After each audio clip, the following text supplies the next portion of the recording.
Morning to you all students. आज की इस क्लास में हम अपनी क्लास 12th बुक फ्लेमिंगो का सेकेंड चैप्टर लास्ट स्प्रिंग पढ़ेंगे। तो इस चैप्टर लास्ट स्प्रिंग में आइए देखते हैं क्या है। और इसके जो राइटर हैं वो एनीस जंग हैं। एनीस जंग।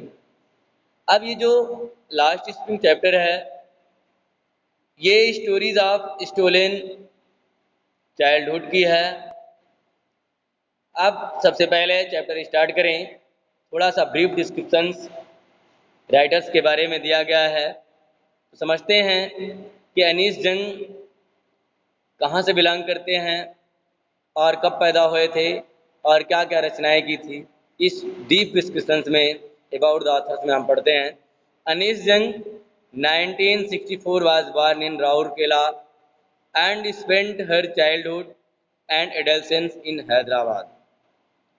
अनीस जंग 1964 को राउरकेला में पैदा हुए थे और इन्होंने अपना बचपन। अब ये बताइए अनीस जंग ये एक राइटर हैं और ये मेल है कि female? Hello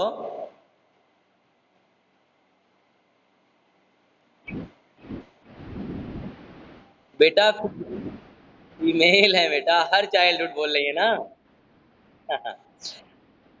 and spent her childhood and adolescence in Hyderabad. और इन्होंने अपना बचपन और एडolescence को हैदराबाद में बिताया था। She received her education in Hyderabad. इन्होंने शिक्षा दीक्षा भी पढ़ाई लिखाई भी हैदराबाद में किया था। And in United states of America. और साथ ही साथ फर्दर स्टडीज़ इन्होंने संयुक्त राष्ट्र अमेरिका में किया था। हर पेरेंट्स वर बोथ राइटर्स। अब इनके माता पिता दोनों राइटर्स थे, दोनों लेखक थे। Anees Jung began her career as a writer in India. और अनीस जंग एक इंडियन राइटर हैं जिन्होंने अपना करियर एक राइटर के रूप में इंडिया में शुरू किया था। सी हैज़ बीन एन एडिटर। ये एक एडिटर भी थी जो न्यूज़पेपर की होती हैं। And columnist of major newspapers. और न्यूज़पेपर की कॉलम में इनका मेन रोल प्ले किया जाता था। मेन राइटिंग स्किल लिखी जाती थी इन इंडिया एंड अब्रॉड। मतलब जब इनकी राइटिंग स्किल जाती थी तो न्यूज़पेपर के मेन पार्ट में मेजर पार्ट में रखी जाती थी, चाहे वो इंडिया में रही हो चाहे अब्रॉड इंडिया के बाहर रही। And has authored several book. और कई किताबों के ऑथर्ड भी रह चुकी हैं, कई किताबें भी लिख चुकी थी। The following is an excerpt from the book title Lost Spring Stories of stolen Childhood. अब इनकी एक बुक है स्टोरीज ऑफ स्टोलन चाइल्डहुड और वहीं से एक एक्सेप्ट एक अवतरण के रूप में इन्होंने जो टाइटल लिया है वो लास्ट स्प्रिंग लिया है।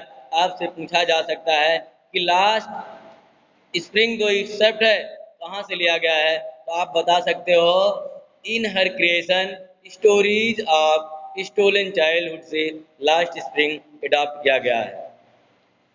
हेयर सी एनालिसिस स्प्रिंग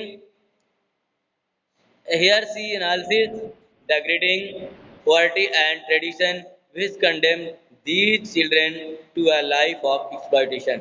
अब यहाँ पे ये एनालिसिस करते हैं, ये एनालिसिस करते हैं मतलब ब्रीफ वर्णन करते हैं कि किस तरह से ग्राइंडिंग पॉवर्टी मीन्स जो गरीबी से घिरे हुए लोग हैं और ट्रेडिशन से घिरे हुए लोग हैं वो किस तरह से दुखी होते हैं और उनके बच्चे को किस प्रकार से लाइफ में एक्सप्लॉयटेशन होता है यानी शोषण होता है। मतलब जो बच्चे लाइफ में अपने बहुत गरीब होते हैं और या पॉवर्टी से घिरे होते हैं या कस्टम को फॉलो करते हैं तो वे बच्चे किस प्रकार का शोषण का शिकार हो जाते हैं लाइफ में, यहाँ पे इस ब्रीफ अकाउंट में हम पढ़ते हैं। अब देखिए हमने इंटर 11-12 में जब यूपी बोर्ड से किया था तो एक सूक्ति लिखी जाती थी। एक सूक्ति मीन्स जैसे एक स्टेटमेंट दे दी जाती थी honesty is the best policy और कह दिया जाता था कि आप इस पे 100 to 150 वर्ड्स में राइटिंग स्किल देना है। तो यहाँ पे एक इसी टाइप का कुछ दिया है, sometimes I find a rupees in the garbage. अब यहाँ पे इन गरीब लड़कों के बारे में कहा जाता है कि कभी कभार जब ये कूड़े करकट में 1 रुपए पा जाते थे तब ये बहुत खुश हुआ करते थे। उन्हीं से रिलेटेड ये स्टोरी यहाँ पे दी गई है। अब जैसे आपको दे दिया गया, sometimes I find a rupee in the garbage. Narrator खुद कहती हैं कि जब कभी कभी गार्बेज में 1 रुपया मिल जाता है तो कैसा फील होता था, क्या लगता था, इस स्टोरी में पढ़ेंगे। तो इसमें अगर इस तरह के काउंट दिया जाता है तो आप अपने से स्टोरी बना के भी लिख सकते हो, लेकिन चैप्टर बेस्ड होगा तो चैप्टर के अकॉर्डिंग लिखना होगा।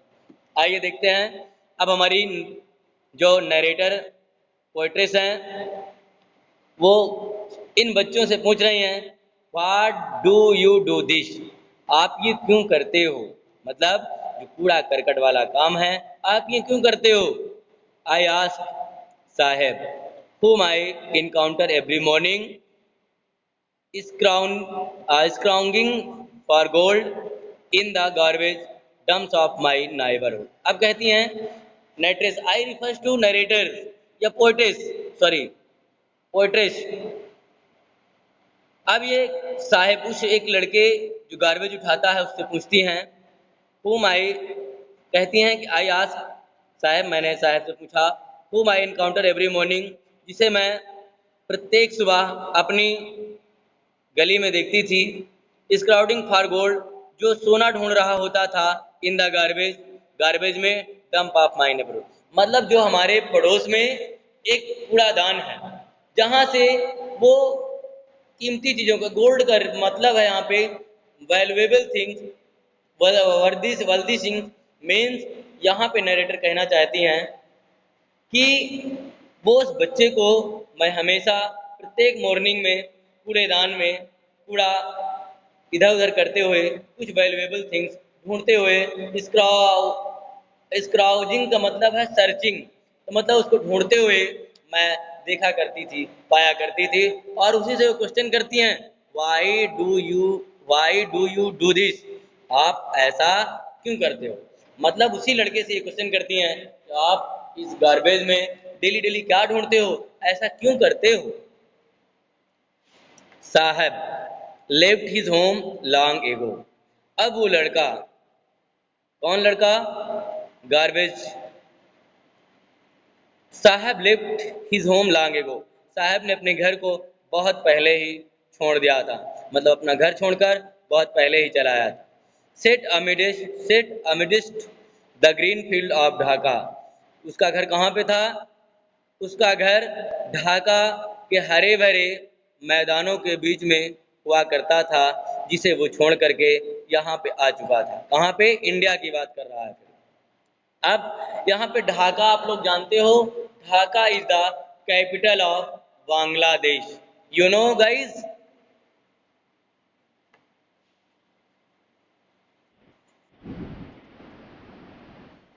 His home is not even a distance memory, और उसके अपने घर के बारे में कुछ याददाश्त, कोई डिस्टेंस मेमोरी नहीं रह गई थी, मतलब जरा से भी उसे अपने घर के बारे में याद नहीं था कि मेरा घर कैसा था, मीन अब कैसा हो गया होगा या पहले कैसा था।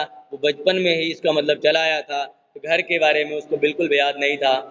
There were many storms that swept away their fields and homes, his mother tells him, उसकी माँ उसे बताती हैं। अब मीन्स वो बच्चा अपनी माँ के साथ इस इंडियन शहर में आके रह रहा है, तो शायद उसकी माँ उसे बताती हैं कि जहाँ पे ढाका में उनका घर था समुद्र के किनारे, वहाँ पे हमेशा तूफान आया करते थे, जिसकी वजह से जो फील्ड्स और जो घर थे वे नष्ट हो जाया करते थे। दैट्स वाई दे लेफ्ट, इस वजह से उन्होंने अपने घर को छोड़ दिया था। Looking for gold in the big city where he now live, और वो नए शहर में आकर के क्या देख रहे थे, कुछ वैल्यूएबल थिंग्स जिनसे उनकी जीविका चल रही थी, वहां आकर के रहने लग गए थे।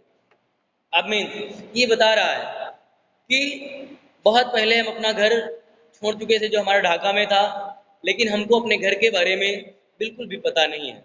यद्यपि मदर बताती हैं कि हमारा घर जो था समुद्र के किनारे हुआ करता था और घर एक हरे भरे मैदान के बीच में हुआ करता था, लेकिन जो वहाँ पे स्टॉर्म्स आया करते थे उनकी वजह से हमारी फील्ड्स और हमारा घर नष्ट हो जाता था, जिसकी वजह से हम अपने जीविका के साधन के लिए कुछ यहाँ पे वैल्यूएबल थिंग्स सर्च करके यहाँ पे रह रहे हैं, जिस शहर में यही हमारा घर है।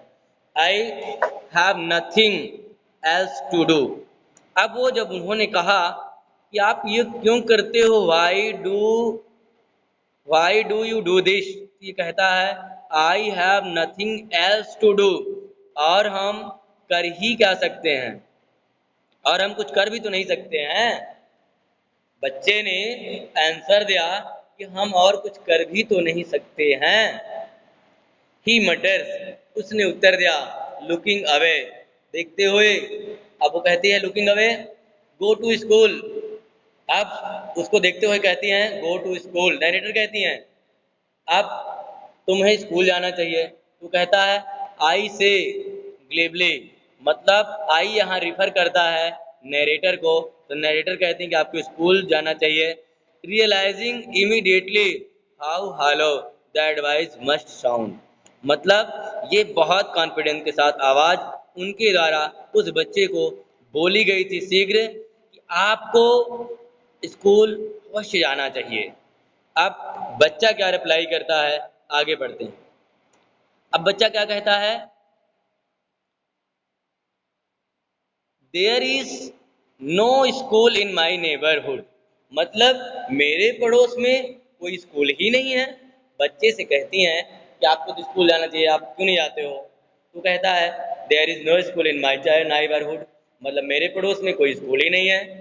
When they build one I will go, जब वे स्कूल बनाएंगे, जब उनमें से कोई एक स्कूल बनाएगा तो मैं जाऊंगा।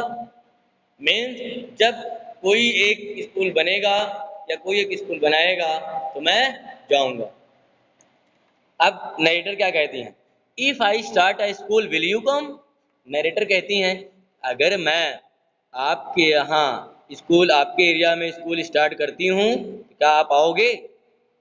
आई आस्क, मैंने पूछा, हाफ जोकिंग, थोड़ा मजाक में, मतलब मजाक में आकर नरेटर कहती हैं कि मैंने बच्चे से पूछा कि क्या अगर मैं स्कूल स्टार्ट करती हूँ तो आप आओगे। तो बच्चा क्या कहता है, yes he says smiling broadly, मतलब उसने बहुत अच्छी स्माइल, लंबी वाली स्माइल करते हुए कहा हाँ बिल्कुल जरूर आऊंगा। अब देखिए क्या कहता है, आगे क्या होता है। बहुत अच्छी स्टोरी है बेटा। A few days later, I see him running up to me. Is your school ready? अब नरेटर कहती हैं कि एक दिन, sorry after a few days later, मतलब थोड़े दिन बाद, I see him running up me, मतलब मैंने उसे अपनी तरफ आते हुए देखा। Is your school ready? और वो मेरे से पूछ रहा था कि आपका स्कूल रेडी हो गया है, मैं पढ़ने आऊं। उसने तो मजाक में बोला था नरेटर ने, लेकिन बच्चा ने सीरियस ले लिया था। अब ये मिलता है तो पूछता है कि क्या आपका स्कूल रेडी हो गया है, तैयार हो गया है, मैं पढ़ने आऊं। अब ये क्या रिप्लाई करती हैं, it takes longer to build a school I say, embarrassed at having made a promise that was not meant। अब ये कहती हैं it takes longer to build a school, एक स्कूल को बनने में काफी टाइम लगता है। आई से मैंने कहा एम्बायरेज, शर्मिंदगी के साथ। अब ये कहती हैं शर्मिंदगी, नरेटर शर्मिंदगी के साथ मैंने कहा कि एक स्कूल को बनने में काफी टाइम लगता है, और मेरे जो प्रॉमिस थी उसका मतलब ये नहीं था कि मैं स्कूल ही बनवाऊं। Means at having made a promise that was not means, मतलब जो मैंने प्रॉमिस किया था उसका मतलब ये नहीं था। मीन्स मैंने तो मजाक किया था। हेलो, समझ में आ रहा है? ओके बेटा। But promise like mine around in every corner of his bleak world.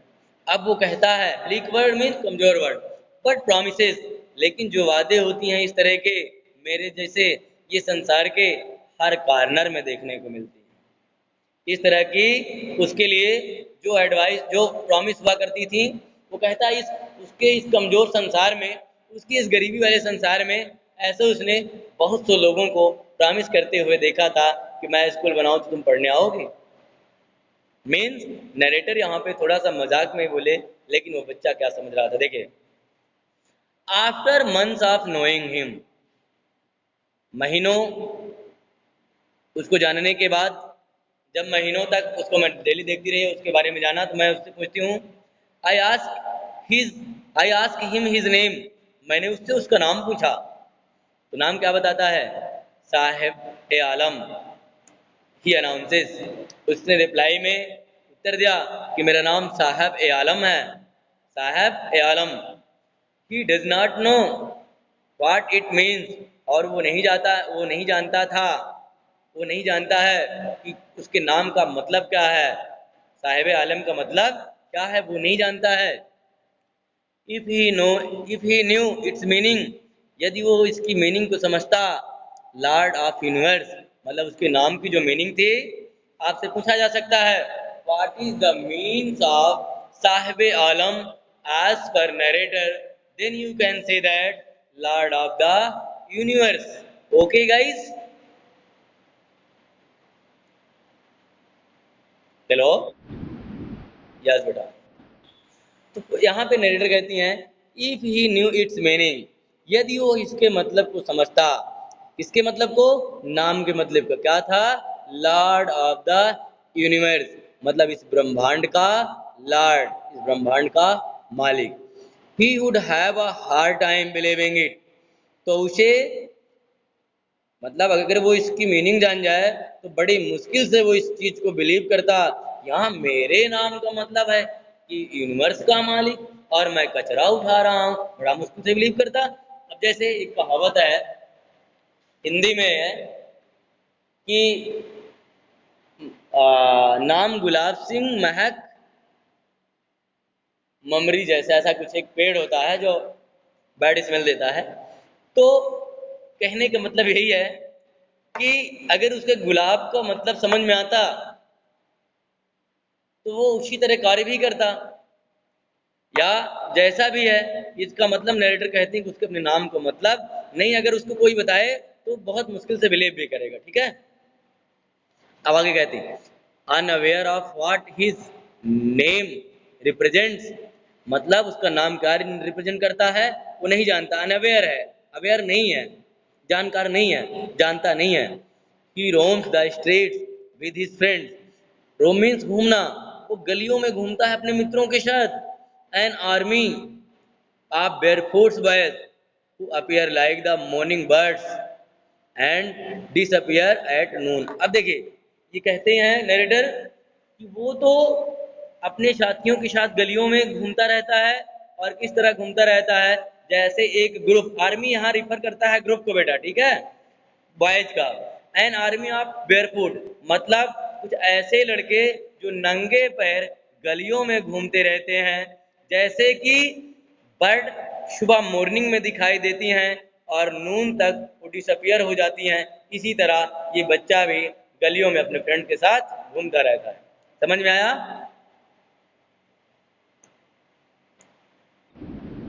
बता रहे हैं कि जैसे बर्ड्स झुंड में मॉर्निंग में गलियों में घूमती रहती हैं और दोपहर तक डिसअपियर हो जाती हैं, इसी तरह ये लड़का भी अपने फ्रेंड्स के साथ उनके ग्रुप में गलियों में नंगे पैर घूमता रहता है, और दोपहर तक क्या हो जाता है, डिसअपियर हो जाता है, ठीक है।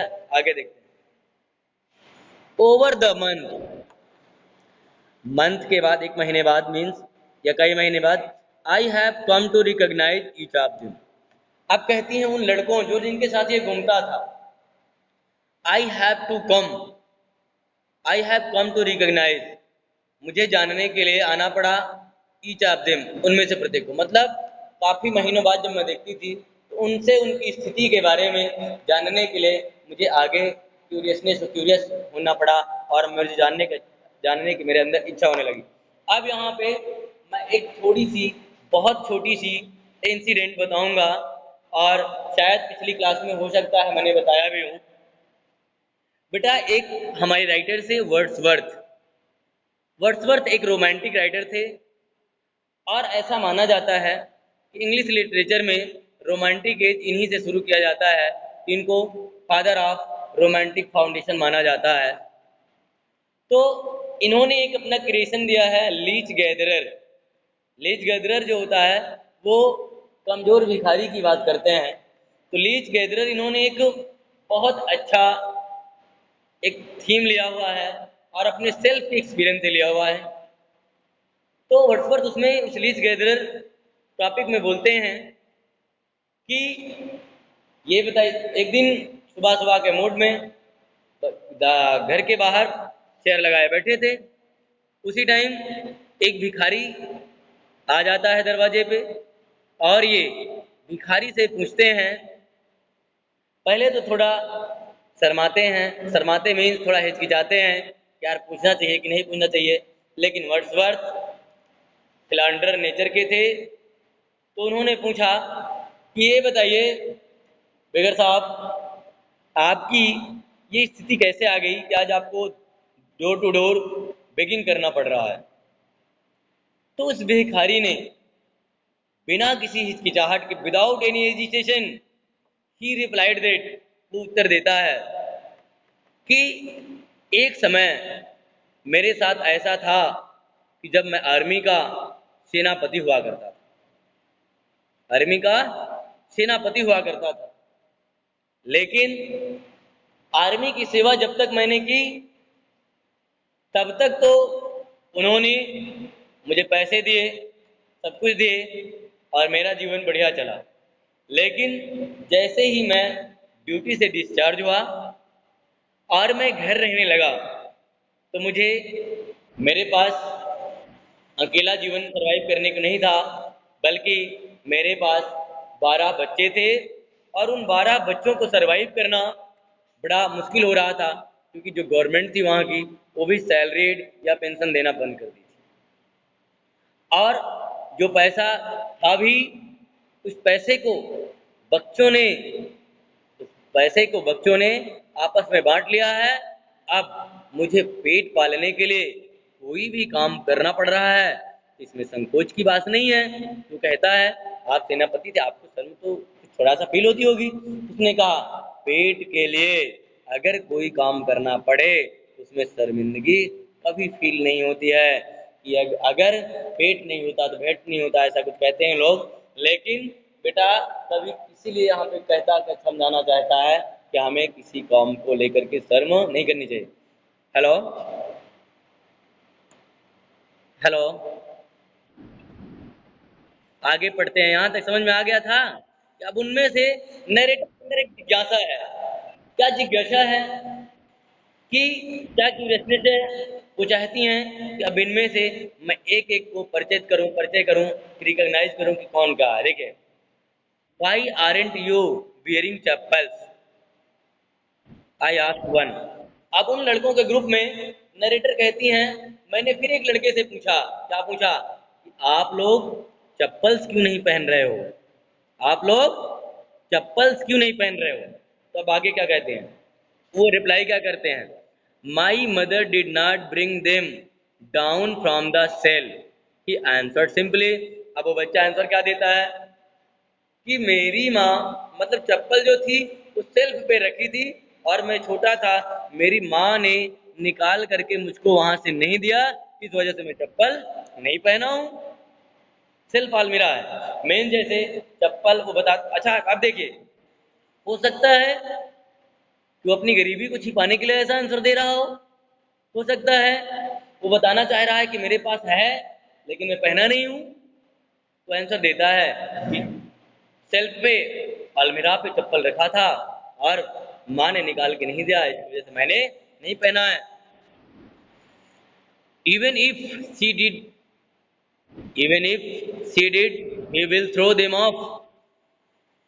अब कहती हैं, नरेटर क्या कहती है, उत्ती क्या है?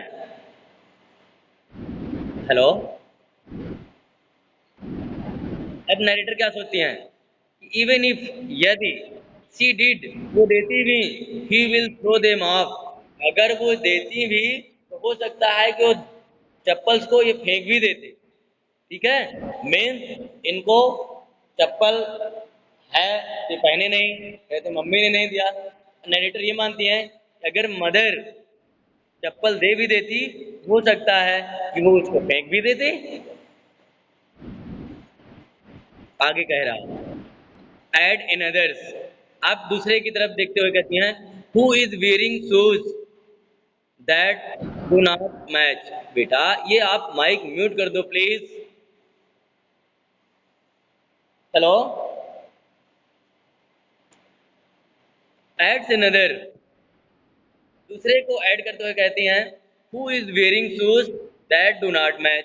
अब उनमें से एक तो ऐसा था, एक से पूछा, उसने चप्पल नहीं पहना हुआ था, तो उसने कहा चप्पल ने क्यों नहीं पहने, तो उसने बताया मदर ने निकाल के नहीं दिया सेल्फ से, इसलिए नहीं पहना हूं। तो राइटर मानती हैं अगर माँ देती भी तो हो सकता है उसको फेंक देता। दूसरे से पूछती हैं who is wearing shoes that do not match, वो ऐसा शूज पहना था जो मैच नहीं कर रहे थे।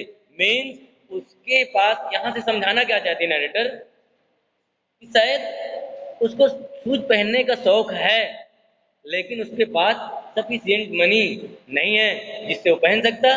मीन्स वो गार्बेज से दो शूज अलग अलग, एक किसी और कलर का, एक किसी और कलर का, एक किसी और टाइप का, किसी और टाइप का पहना हुआ था, उससे बात कर रही हैं। तो वो क्या कहता है when I comment on it, जब मैंने इस पे कमेंट किया, जब मैंने पूछा, तो क्या कहता है he shuffles his fate and says nothing. तो वो शर्म से क्या करता है, उसने अपने एक पैर को, उसने अपने पैर को एक पैर के ऊपर रख लिया, सफल कर लिया, एक पैर को दूसरे पैर से दबा लिया, एंड सेज नथिंग, और कुछ नहीं बोला। जब अगला बच्चा था उससे के मैच सूझ नहीं कर रहे थे, तो उसने कमेंट किया कि भाई तुम तो, ये कहता है ठीक है इसके पास सूझ है, माँ ने नहीं दिया, लेकिन तुम तो पहने हो, लेकिन अलग अलग क्यों पहने हो। तो वो कुछ बोलता नहीं है और अपने पैर को एक पैर के ऊपर सफल कर लेता है, रख लेता है। ठीक है। I want shoes, I want सूज, मैं सूज चाहता हूँ। Says a third boy who has never owned a pair of. अब देखिए यहाँ पे थर्ड बॉय क्या कहता है, अभी तक सेकंड ऐसा था, फर्स्ट ऐसा था, सेकंड ऐसा, थर्ड बॉय क्या कहता है कि मुझे शूज की जरूरत है।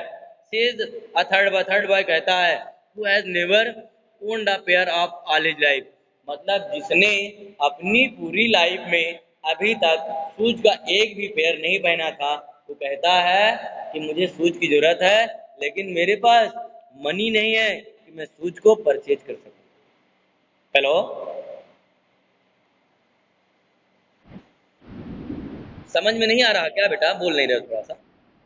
हाँ हाँ आएगा, बहुत अच्छे से आएगा। हाँ ठीक है ओके, जब मैं पूछूं तब तो रिप्लाई क्या करो। ठीक है। अभी कितना मिनट लेफ्ट है मुझे थोड़ा सा बता दो, ताकि मैं उसी को। अच्छा 6 मिनट। ठीक है, जब 1 मिनट बचे, 1 मिनट बचे तो मुझे रिमाइंड करा देना, ताकि मैं लेक्चर को सही जगह पे रोक सकूं। ठीक है। ओके बेटा। हाँ इसको पूरा कंप्लीट करके छोड़ूंगा। ठीक है। तो वो थर्ड बॉय कहता है कि मुझे शूज तो चाहिए, मैं पहनना चाहता हूँ, लेकिन आज तक की लाइफ में मैंने कभी एक शूज का पेयर, मतलब मेरी लाइफ में कभी पूरा एक शूज था ही नहीं, मतलब एक जोड़ा शूज भी नहीं था। आगे कह रहा travelling across the country I have seen children walking barefoot in cities on village roads. अब देखिए नरेटर क्या कहते हैं, ट्रेवलिंग अक्रॉस द कंट्री, यद्यपि मैंने कंट्री के बाहर भी ट्रेवल किया है, कंट्री के बाहर की भी यात्रा की है। आई have seen children walking barefoot, मैंने बच्चों को देखा है नंगे पैर टहलते हुए, इन सिटीज शहरों में, ऑन विलेज रोड्स अथवा गांव की गलियों में, गांव के रोड्स में मैंने बच्चों को नंगे पैर टहलते हुए देखा है। अब खुद नैरेटिव सोच रही हैं कि मैंने शहर के बाहर, सॉरी देश के बाहर, देश के अंदर, शहर में, गांव में भी बच्चों को देखा है कि वे लोग बिना सोच के ही टहलते रहते हैं। It's not lack of money. अब वो ये भी मानती हैं ऐसा आखिर है तो क्यों है, तो कहती हैं it's not lack of money, ये मनी की कमी की वजह से नहीं है, but a tradition to stay barefoot is one explanation. मतलब वो कहती हैं कि लोग एक ने कहा है कि उनकी परंपरा रही है, मतलब जो ग्रुप में पूछी थी तो उनमें से शायद किसी ने कहा है कि वो ट्रेडिशन को फॉलो कर रहे हैं पैदल चलने का, इसलिए वो सॉरी नंगे पैर चलने का, इसलिए वे नंगे पैर टहल रहे हैं, मीन्स वो ट्रेडिशन को फॉलो कर रहे हैं। तो यहाँ पे नरेटर ने राइटर ने जो एनालिसिस किया, जो विश्लेषण दिया है, वो कहती हैं कि कुछ लोग पोवर्टी स्ट्रिकन हैं जो नहीं पहनते हैं, और कुछ लोग ट्रेडिशन को फॉलो करते हुए भी नहीं पहन रहे हैं। आगे देखिए, आई वंडर, मैं आश्चर्यचकित थी, if this is only an excuse to explain away a perpetual state of poverty. मैं इस बात पे वंडर थी कि अगर इनमें से एक भी एक्सक्यूज है उस गरीबी को छुपाने के लिए, परपेचुअल करने के लिए, परपेचुअल मतलब छुपाना, हिडन करना, मतलब अगर इनमें से एक भी ऐसा एक्सक्यूज है जो उस गरीबी की स्थिति को, स्टेट को, परपेचुअल को छिपाने के लिए बोलते हैं, एक्सप्लेन करते हैं, तो ये मुझे बहुत सरप्राइज कर रहा था। मतलब मैं इस बात पे सरप्राइज थी कि अगर एक ने भी उत्तर दिया कि गरीबी, मतलब गरीबी को छिपा रहे थे कि हमारे पास पैसे नहीं है क्या हैं, और कोई ना कोई रीजन बता रहे थे, तो ये चीज मुझे आश्चर्यचकित कर रही थी, आश्चर्यजनक कर रही थी, मीन्स मुझे ये थोड़ा सा सरप्राइज कर रही थी कि यहाँ बच्चों को देखो तो किस तरह से अपनी अपनी गरीबी बताना नहीं चाहते हैं। हेलो बेटा, हाँ, बेटा देखिए, जैसे हम आपसे कोई कुछ पूछता है, कई बार संकोच करते हैं यार बताए ना बताए चीज, इसको ऐसे बता दे, घुमा देते हैं ना थोड़ा सा। तो राइटर भी यहाँ पे कह रही हैं कि इनमें से एक भी अगर अपनी पॉवर्टी को छुपाने की कोशिश कर रहा था या एक्सक्यूज कर रहा था, तो यही बात मुझे सरप्राइज लग रही थी। ओके, अगला पैरा बड़ा है क्या? देखो टाइम बताओ, नहीं बीच में छूट जाएगा। चलिए ठीक है, तो यहाँ पे समझ में आया है बेटा? चलिए मैं यहाँ पे अब आपको 5 मिनट का टाइम देता हूँ, जितना मिनट बचा हुआ है सॉरी, उसमें आप कुछ पूछ लीजिए, कोई मीनिंग नहीं आ रही है, ठीक है? 2 मिनट बचा है तो आप मुझसे डिस्कस कर लीजिए। ओके बेटा?